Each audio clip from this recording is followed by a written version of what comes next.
மிதுன ராசிக்கார அன்பர்களே, மிதுன ராசிக்கார அன்பர்கள் யாரை பார்த்தாலும் பணிந்து நடக்கக்கூடிய ஒரு அற்புதமான ராசி. யாரை பார்த்தாலும் ஈஸியாக இந்த ஆள் எப்படின்னு கெஸ் பண்ணிடுவாங்க.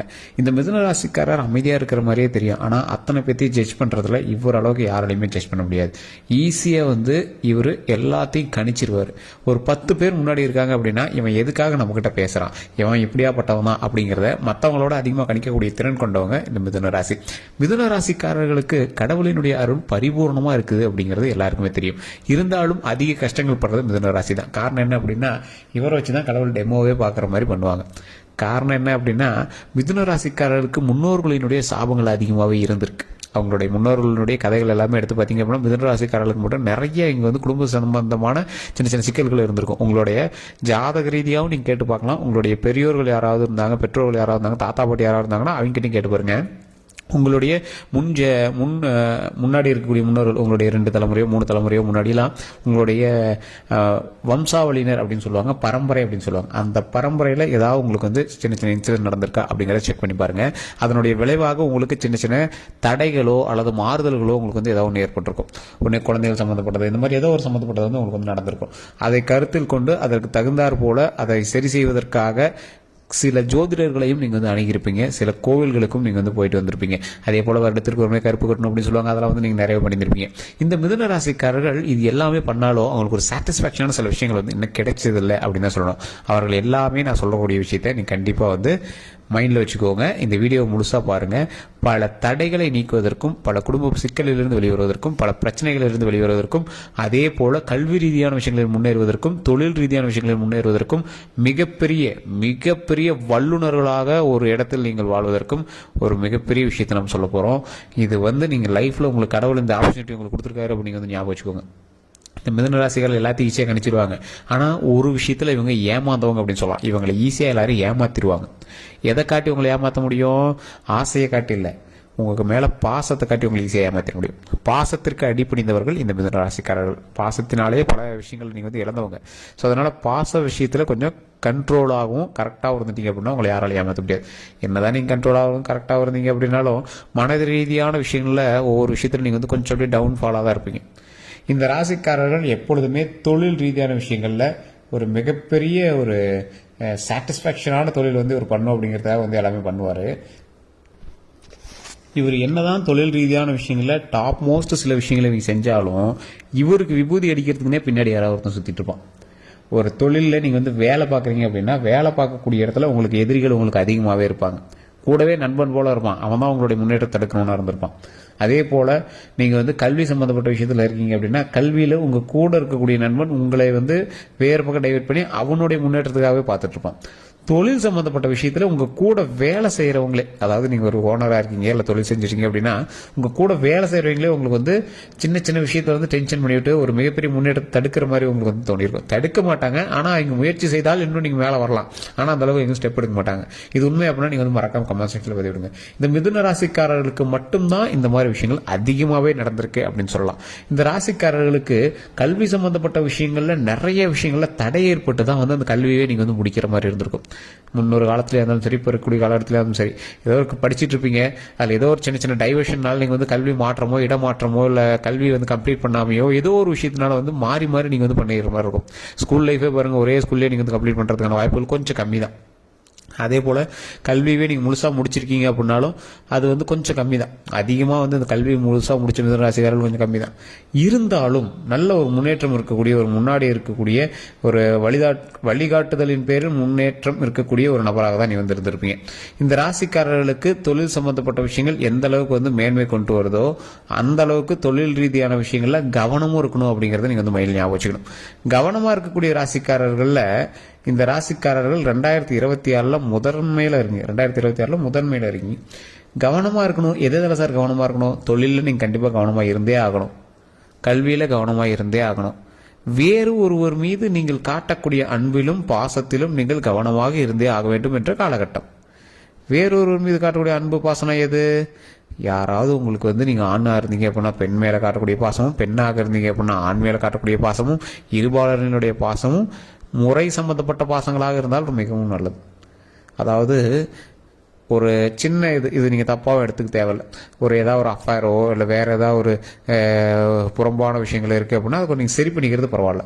காரணம் என்ன அப்படின்னா உங்களுக்கான கெட்ட பேரை உருவாகுவதற்கு அது ஒரு விஷயம் காரணம் அமைஞ்சிடக்கூடாது. ஸோ அதனால் அந்த மாதிரி விஷயத்த இந்த ராசிக்காரர்கள் தற்போதைய நிலைமையில் கொஞ்சம் கவனமாக இருக்கணும். 2027 அது ரொம்பவே நீங்கள் கவனமாக இருக்கணும். சார் தெரியாமல் ஃபோன் பண்ணிடுறது சார், மெசேஜ் பண்ணிடுறது சார், அது தப்பாகிடுச்சு சார் ஃபேமிலிக்குள்ளே, அதெல்லாம் நீங்கள் இந்த டைமில் நீங்கள் ஸ்டாப்பே பண்ணிடணும். ஸோ உங்களுக்கு குடும்ப சம்மந்தப்பட்ட விஷயங்கள ரொம்ப கவனமாக இருக்கணும் அப்படிங்கிற ஒரு காலகட்டம் அப்படிங்கிறதுனால ரொம்ப ரொம்ப ரொம்ப ரொம்ப எச்சரிக்கையாக இருங்க. அதே போல் உங்களது வாகனத்தை வேறு ஒருவரிடம் கொடுப்பது, வேறு ஒருவருடைய வாகனத்தை நீங்கள் ஓட்டுவது, அதே போல் அரசுக்கு புறம்பாக செயல்படுவது, இந்த மாதிரி விஷயத்தில் நீங்கள் ரொம்ப கவனமாக இருக்கணும். வேற ஒருத்தர் வண்டி எடுத்துகிட்டு போகிறீங்க, ஸ்பீடாக போகிறீங்க, ஹெல்மெட் போடாமல் போகிறீங்க, சீட் பெல்ட் போடாமல் கார் ஓட்டுறீங்க, ஒன் வேல கார் ஓட்டுறீங்க, இந்த மாதிரி ஏதோ ஒரு அரசு சம்மந்தப்பட்ட விஷயத்தில் ஃபைன் கட்டுவீங்க. ஸோ அந்த அரசு சம்மந்தப்பட்ட விஷயத்தில் ஃபைன் கட்டுறது சின்னதாக ஏதோ ஒரு ஹெல்மெட் போடாது அந்த மாதிரி ஏதாவது நீங்கள் ஃபைன் கட்டிங்கன்னா கூட ஓகே தான். ஹெல்மெட் போடாத சின்ன விஷயம் அதுதான் மிகப்பெரிய விஷயம்.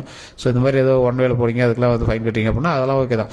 ஆனால் வண்டி சம்மந்தப்பட்டது, ஏதாவது பணம் எடுத்துகிட்டு போகிறீங்க, ஏதாவது ஒரு லேண்ட் விஷயத்துக்கு போகிறீங்க, அதிக பணம் எடுத்துகிட்டு போனால் லாக் ஆகிடுறீங்க, இந்த மாதிரி ஏதோ ஒரு பெரிய பெரிய அரசு சம்மந்தப்பட்ட விஷயத்தில் வச்சுக்கிறதுக்கு வாய்ப்புகள் அதிகமாக இருக்குது. அது கொஞ்சம் கவனமாக பார்த்துக்கணும். டாக்குமெண்ட் சம்மந்தப்பட்ட விஷயங்கள், அரசு சம்மந்தப்பட்ட விஷயங்கள் இது இணைஞ்சிருது. டாக்குமெண்ட் சம்மந்தப்பட்ட விஷயங்கள் போய் ஆதார்லையாவது பிழை திருத்தம் பண்ணுவீங்க, ஓட்டர் ஐடியிலையாவது பிழை திருத்தம் பண்ணுவீங்க, எல்லாம் ரேஷன் கார்டுலையாவது ஆள் சேர்த்துவீங்க. இந்த மாதிரி உங்களுடைய டாக்குமெண்ட் சம்மந்தப்பட்ட விஷயத்தில் ஏதோ ஒரு திருத்தங்கள் செய்யக்கூடிய ஒரு காலகட்டமாக இந்த காலகட்டம் உங்களுக்கு அமையுது. மிதுன ராசிக்காரர்களுக்கு தொழில் ரீதியான நன்மைகள் பல விஷயங்கள் இருக்குதுங்க. ஆனால் அந்த தொழில் ரீதியான நன்மைகளில் நீங்கள் மட்டும் இருந்தீங்க அப்படின்னா ஓகே அப்படின்னு சொல்லலாம். உங்கள் தொழிலில் மற்றவர்களும் ஈடுபடுறாங்க. இந்த தொழில் எப்பயுமே ஒரு சார்ந்து இருக்காது. நீங்கள் பண்ணக்கூடிய தொழில் எப்பவுமே ஒருத்தர் சார்ந்து இருக்காது. நீங்கள் மட்டும் கல்லாவில் உட்காந்துட்டு நீங்கள் மட்டும் வேலையை பார்த்துக்கலாம் அப்படிங்கிற மாதிரிலாம் இருக்கவே இருக்காது.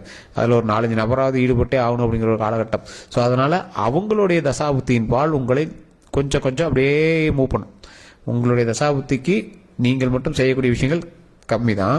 உங்களுக்கு எதிர்க்க இருக்கக்கூடியவர்கள் உங்களோட சேர்ந்து பணியாற்றும் போது அதற்கான முன்ன பின்ன இருக்கக்கூடிய சில விஷயங்களை அதிகமாக நடத்துவாங்க அப்படிங்கிறத இந்த விஷயத்தில் நீங்கள் கவனமாக எடுத்துக்கணும். இந்த ராசிக்காரர்களுக்கு முதன்மையான ஒரு விஷயம் என்ன அப்படின்னா, தொழில் செய்யக்கூடிய இடத்துல ஒரு பெருமாளினுடைய புகைப்படம் வைத்து அந்த இடத்துல நீங்கள் வழிபட்டீங்க அப்படின்னா மிகப்பெரிய நல்லது. அந்த பெருமாளினுடைய புகைப்படம் எந்த அளவுக்கு இருக்கணும் அப்படின்னா, தனியாக இருக்கக்கூடிய பெருமாள், அதாவது லக்ஷ்மி தேவியோடு இருக்கக்கூடிய பெருமாள் நிறைய பேர் வச்சு கும்பிடுவாங்க.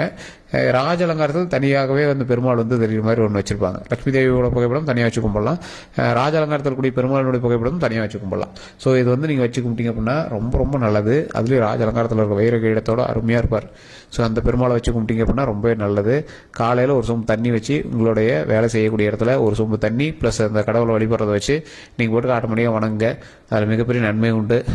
அதில் என்ன ஒரு ப்ளஸ் அப்படின்னா, இந்த பெருமாளை வணங்குபவர்கள் அடிக்கடி நீங்கள் சனிக்கிழமான பெருமாள் கோயிலுக்கு போயிட்டு வந்தீங்க அப்படின்னா நல்லது. பெருமாள் கோயில் எந்த கோயிலாக இருந்தாலும் சரி பெருமாள் கோயிலுக்கு போயிட்டு வரணும். போயிட்டு பெருமாள் கோயிலில் உட்காந்துட்டு வரக்கூடாது. லக்ஷ்மி தேவி கூடி இருக்கக்கூடிய இடம். ஸோ அதனால் என்ன பண்ணோம், லக்ஷ்மி தேவி வழிபடுறவங்க சிவன் கோயிலுக்கு பார்த்தா போனால் நீங்கள் உட்காந்துட்டு வரலாம். பெருமாள் கோயிலுக்கு போனீங்கன்னா படப்பண்ணு வீட்டுக்கு வந்துடணும். நடுவில் கடைக்கு போயிட்டு வருது இல்லை வேறு எங்கேயாவது போயிட்டு வருது அந்த மாதிரி விஷயங்கள்லாம் இருக்கக்கூடாது. பெருமாள் கோயிலுக்கு போனீங்க அப்படின்னா பெருமாள் கோயிலுக்கு உட்காந்துட்டு வரதான் இருக்கக்கூடாது. பெருமாள் கோயிலுக்கு போனால் ஆட்டோமேட்டிக்காக சாமி மட்டும் வீட்டுக்கு வரதா இருக்கணும். லக்ஷ்மி தேவி கூட இருக்கக்கூடிய இடத்துல உட்காந்துடக்கூடாது.